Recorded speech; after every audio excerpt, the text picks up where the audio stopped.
Certamente, esta é a pergunta que mais tem sido feita por milhões de brasileiros.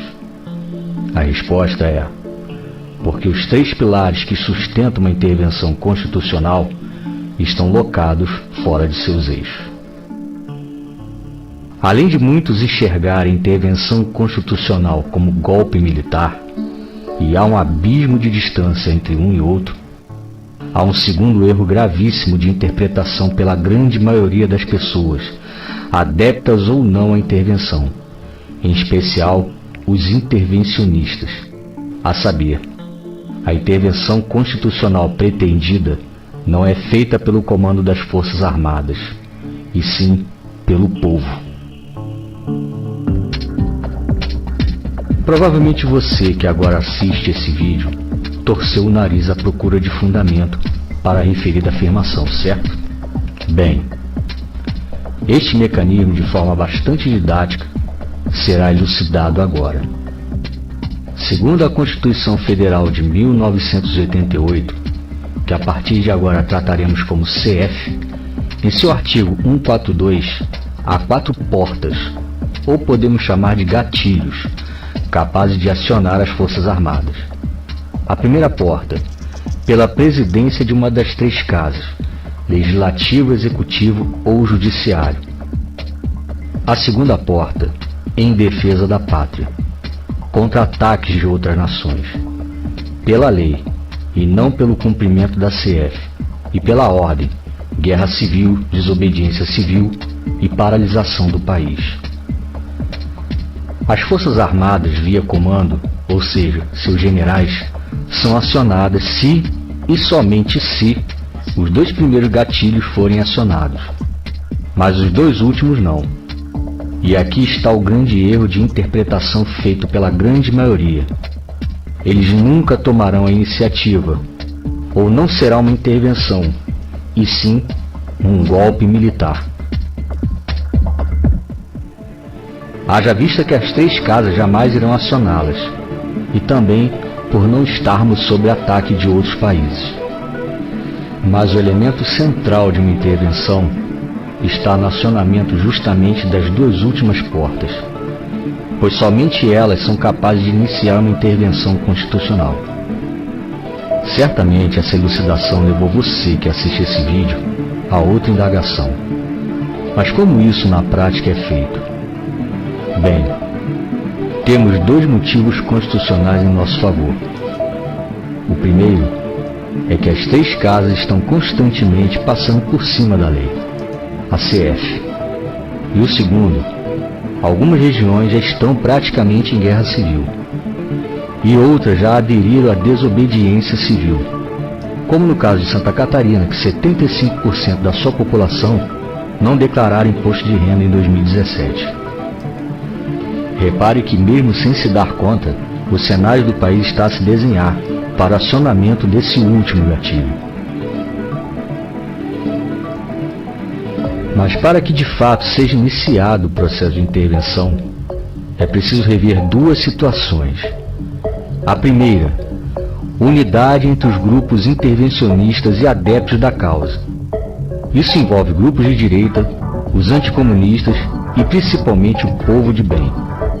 A segunda, organização e liderança para que os grupos ajam de forma consciente, simultânea e principalmente com a massa da população como endossatária. Há inúmeros grupos e adeptos à intervenção constitucional atuante no país, e fora dele também. Mas há também 2 outros elementos capazes de enfraquecer cada vez mais a ideia de uma intervenção. O primeiro é o ego. No meio deles, todos querem fazer a sua maneira de forma fragmentada. E o segundo é a falta de capitaneamento dos referidos. Além de não entenderem o mecanismo da intervenção, intitulam vários líderes a liderar um único grupo. Com isso, restam evidentes alguns problemas à grande massa da população. Vendem a imagem errada sobre a intervenção, demonstram desorganização e principalmente demonstram-se, mesmo que sem saber, como grupos anêmicos, sem força. Exemplos clássicos dessa narrativa são pequenos grupos na frente de quartéis, manifestações de forma assíncrona, ideias utópicas de tomar as 3 casas à força, dezenas de grupos virtuais e, principalmente, aqueles que esperam em 2018 que o presidente acione as Forças Armadas. Infelizmente, a falta de cultura e a falta de esclarecimento do povo são nítidos em nosso país. E tudo o que se passou na história do período militar é distorcido, para que assim a história fictícia contada pela esquerda comuna vá de encontro aos seus próprios interesses, a de perpetuar-se à frente do comando do país.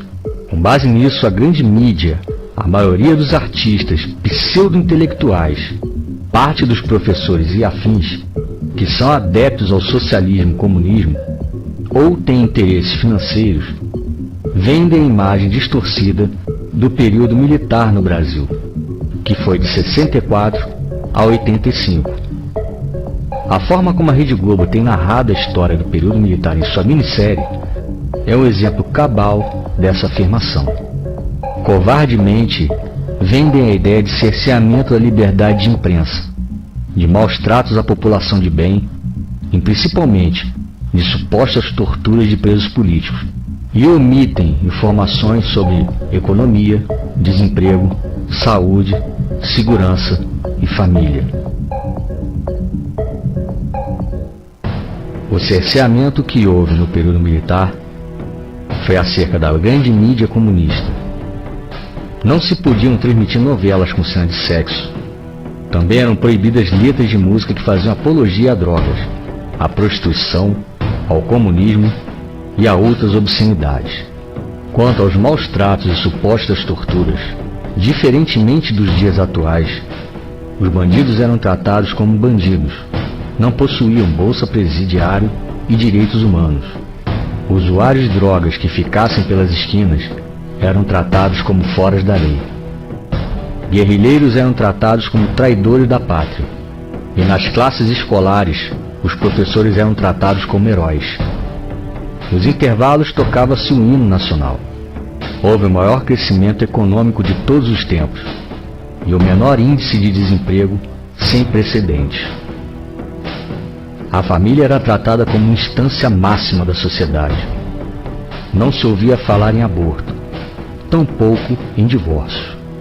Grupos minoritários que buscam direitos especiais, eventos de sexo a céu aberto, parada gay, feministas que defecam em plena Avenida Paulista e direitos humanos que defendem bandidos, sequer cogitavam a existência.